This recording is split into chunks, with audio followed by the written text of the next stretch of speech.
Hi, I'm Rosemary Kalikow, and I'd like to talk about my career as it was when I was young and just getting started versus today, which is the 60-something crowd. And in my 20s and 30s and 40s, I had an amazing career span of working for an entertainment production company, going out on the road, doing big corporate extravaganzas and big concert tours. And then in my 30s and 40s, I became a television talk show producer. And I absolutely loved the feeling of working in live television. You never knew what to expect every day. Each day was different.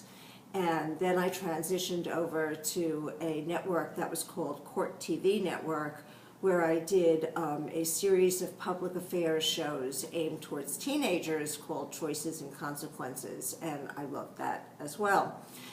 But then the network was taken over by Time Warner at that time, and they laid off the entire staff. So at the beginning of my 50s, I found myself without a job, and I literally could not get another job as a television producer. In all the interviews, it was unstated, but basically they really did not want somebody in my age group.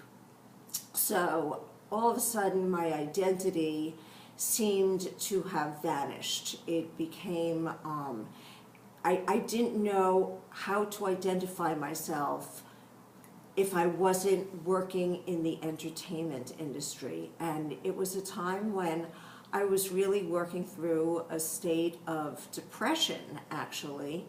And then a friend of mine introduced me to this foundation that was created by Rosie O'Donnell. It's called Rosie's Theater Kids. And it's a not-for-profit foundation where they take kids from the lowest economic areas in New York, and it's an after-school program where they teach them every aspect of the performing arts, and everything is given to them for free. And this program literally saves the lives of these kids. Instead of hanging out on the streets or getting involved in drugs or gangs or anything negative, they are given a home to go to, essentially, after school, and taught the beauty of musical theater. And so I started getting involved with this organization. And it was my first time ever doing anything voluntarily.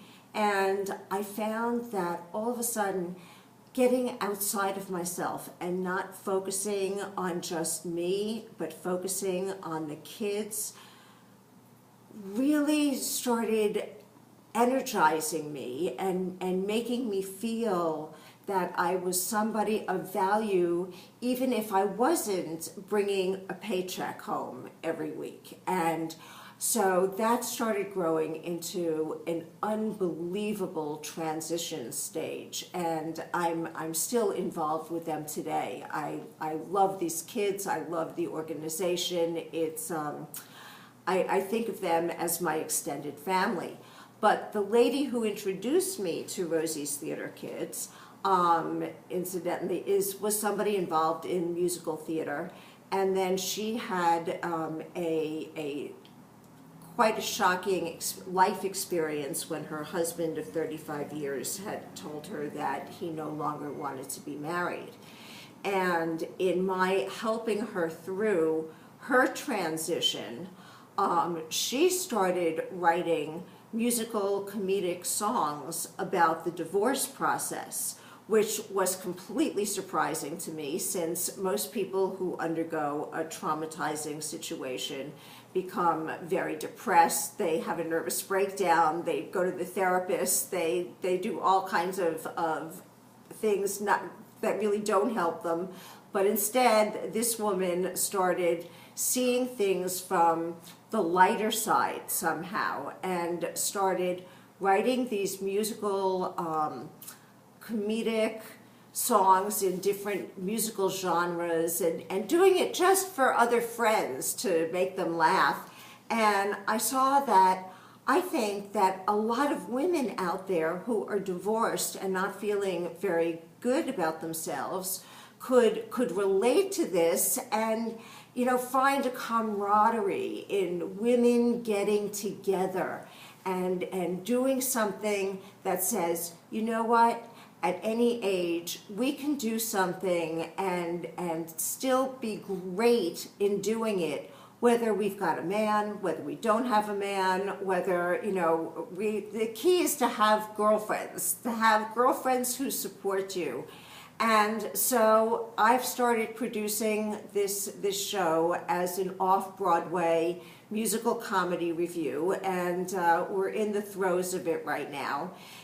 And I feel as if I'm back in my 20s again. I have not felt this excited and this energized since I was right out of college, because I'm feeling passionate about what I'm doing.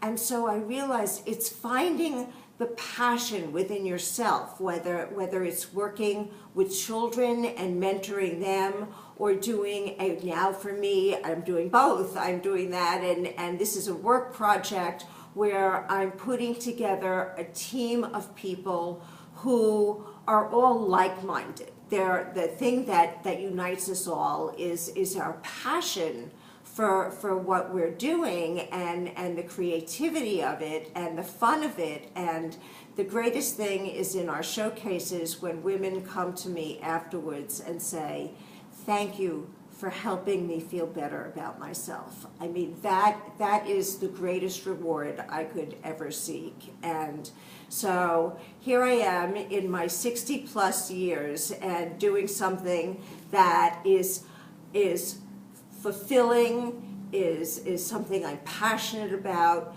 Hopefully I'll make some money, and I realize that this can be anybody, that it's not just me, it's anyone at any stage. So if you lose your job, if one thing doesn't work out, all you have to do is somehow find a passion outside of yourself, and that will lead the way, and be open to it.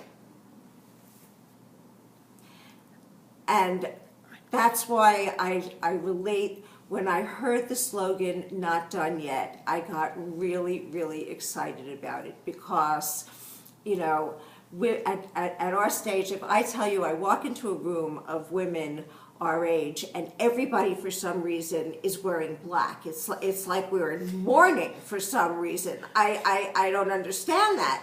And, you know, I believe in color and sparkle and tinsel and all that fun stuff. And I love having a t-shirt that says, "Not Done Yet," because it lets people know that I'm still having fun and I still feel like a kick-ass woman. Thank you, Rosie. Thank you so much. Glad to hear your story. Cheers.